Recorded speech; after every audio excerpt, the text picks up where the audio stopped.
Nous sommes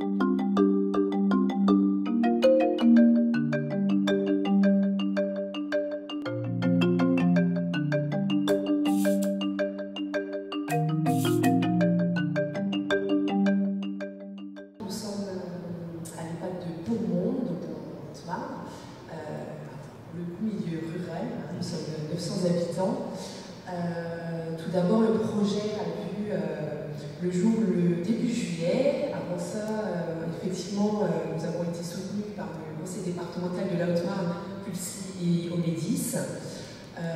Je tiens également à remercier Madame Mangin qui est intervenue, qui a su accompagner et former le personnel concerné. Sans cela, effectivement, voilà, ça a pu permettre de rassurer le personnel qui, effectivement, appréhendait cette mise en place de la valise de télémédecine, puisque nous sommes concernés par le deuxième médical. Notre médecin généraliste et médecin coordinateur d'établissement a pris sa retraite au 30 juin. Donc, effectivement, c'était la solution, et quelle bonne solution, puisque finalement, c'est une belle expérience et une belle réussite. Voilà. Je laisse la parole à ma collègue. Oui, donc bonjour à tous. Donc, je suis Célia, infirmière coordinatrice à l'EHPAD de Beaumont. Donc, comme l'a dit ma collègue, donc ça s'est fait suite au départ de notre médecin coordonnateur. Donc, pour vous faire un petit retour par rapport à ce dispositif, donc c'est vrai qu'il y avait beaucoup d'appréhension de la part de nos infirmières, aussi des résidents, qui pour eux, forcément, c'est un tout nouveau concept, surtout la technologie, c'est pas aisé pour eux. Donc finalement, ça a ôté toutes nos appréhensions. J'ai que des bons retours, toute l'équipe infirmière est ravie de ce dispositif. On a donc un médecin, le docteur Kem, qui est vraiment très disponible, que ce soit par mail, par téléphone, au-delà même donc, des consultations qui sont prises via le planning Omedis. Ça permet de répondre aux besoins donc, dans l'immédiat, dès qu'il y a un petit souci qui ne nécessite pas forcément une urgence. On peut avoir un rendez-vous rapidement avec le docteur Kern et donc répondre et traiter rapidement le résident. Les résidents, eux aussi, donc, se prêtent au jeu.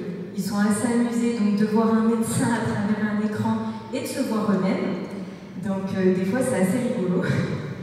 Voilà ce que je peux en dire. Merci.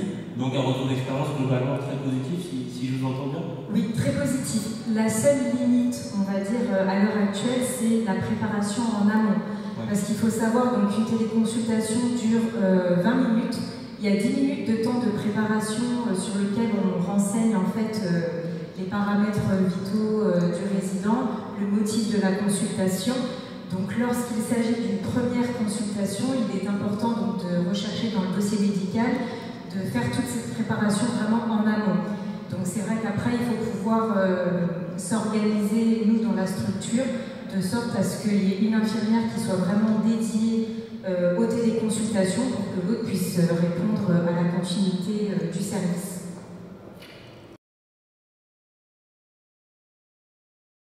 Beaucoup de choses ont été dites. Jean-Philippe, est-ce qu'il y a des éléments que vous souhaiteriez rajouter pour compléter un peu le propos?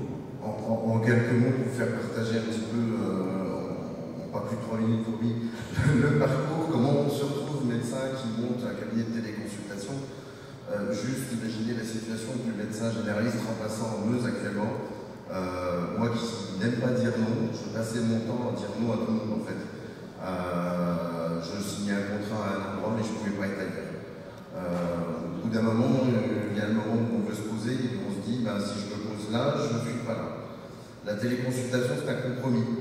C'est effectivement, comme le disait Jérémy, c'est pas la médecine telle qu'on la connaît, où on est en colloque singulier avec le patient. Par contre, la téléconsultation, qu'est-ce que ça rend comme service? Donc, j'ai fait le choix de rentrer dans un processus où je souhaitais rendre service aux copains de Belleville, tout autant qu'aux copines de mon métier, tout autant que je ne connaissais pas encore les pattes de Beaumont, mais je suis ravi de travailler avec eux aujourd'hui, et bien d'autres points encore.